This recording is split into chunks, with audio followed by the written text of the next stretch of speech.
What's going on, YouTube? I'm back again with another quick update video on the 250R. So this is how it sits right now. No, it's not going to be this low. I just got to find a budget rear shock that'll raise it up a little bit, but it's kind of sick looking being low to the ground like that.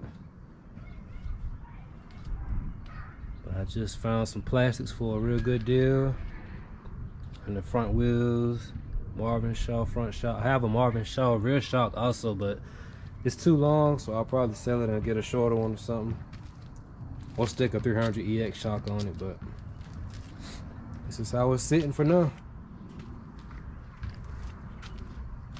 It's sitting like a drag bike, but trust me, it's not a drag bike. I plan to hit trails with it,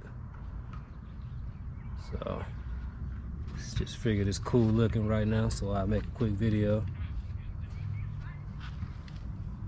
I have the motor. The motor hasn't been finished up yet. It's still in Georgia getting done at Cane Break Racing. My man Kenny's supposed to be getting me right.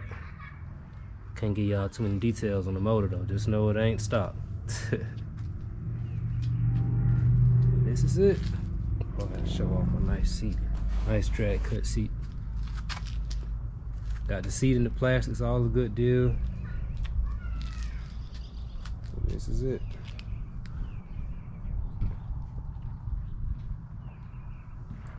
The only thing I don't know, that I'm not sure about, is the carburetor. I don't know what size carburetor I'm gonna run. If I want to go Electron or just a 41 PWK or something of that nature.